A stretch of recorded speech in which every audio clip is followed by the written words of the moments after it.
আসসালামু আলাইকুম রহমতুল্লাহি বারকাত। আমি doctor Kamal Hossain, consultant homeopathic medicine. অনেক বোনেরা জানতে চেয়েছেন যে ওভারিতে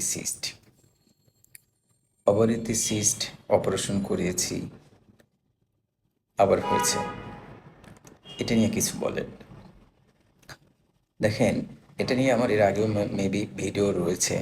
ওভারিতে যাদের সিস্ট রয়েছে, যারা অপারেশন করেছেন, অপারেশন করে আবার হয়েছে, এখন বাচ্চা নেওয়ার জন্য চেষ্টা করছেন, বাচ্চা হচ্ছে না, পাশে আবার সিস্ট আছে। তো আমি বলবো যে যাদের সিস্ট রয়েছে, যে সিস্টগুলো কত সেন্টিমিটার, সেন্টিমিটারটা বললে বা মিলিমিটার এটা বললে হয়তো ভালো হতো। সিস্ট সাধারণত যেভাবে আমি চিকিৎসা করে থাকি, সিস্টের আকার 13 সেন্টিমিটার পর্যন্ত হচ্ছে যে আমি সিস্ট ট্রিটমেন্ট করে নর্মালে নিয়ে আসছি। মূলত সিস্ট যত বড়ই থাক,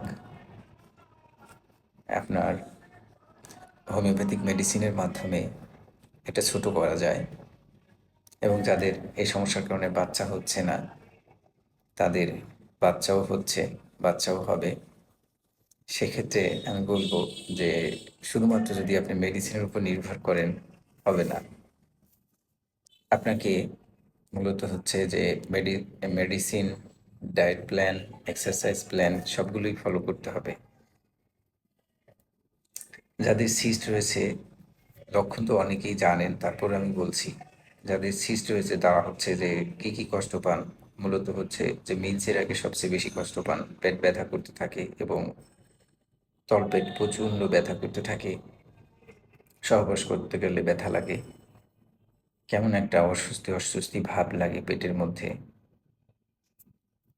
কারো কারো সাদা স্রাব হয়, পাতলা ঘন, কারো হয় কারো হয় না,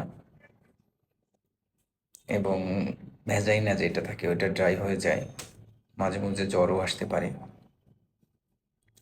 তাই বলবো যাদের এই সমস্যাগুলো রয়েছে, বলবো যে দ্রুত চিকিৎসা করান, আপনার যার কাছেই ভালো লাগুক। অ্যালোপ্যাথি বলেন, হোমিওপ্যাথি বলেন, হার্বাল বলেন, দেখেন সকল রোগেরই, সকল বিভাগের যেটাকে বলবো চিকিৎসা রয়েছে। আপনাদের যেটা ভালো লাগবে আপনি সেটাই করতে পারেন। যাই হোক, অনেক কথা বলে ফেলেছি। কারো কোনো কষ্ট লাগলে কথায় ক্ষমা সুন্দর দৃষ্টিতে দেখবেন। নিয়মিত নামাজ আদায় করবেন। আসসালামু আলাইকুম রহমতুল্লাহি ওয়া বারাকাতুহু।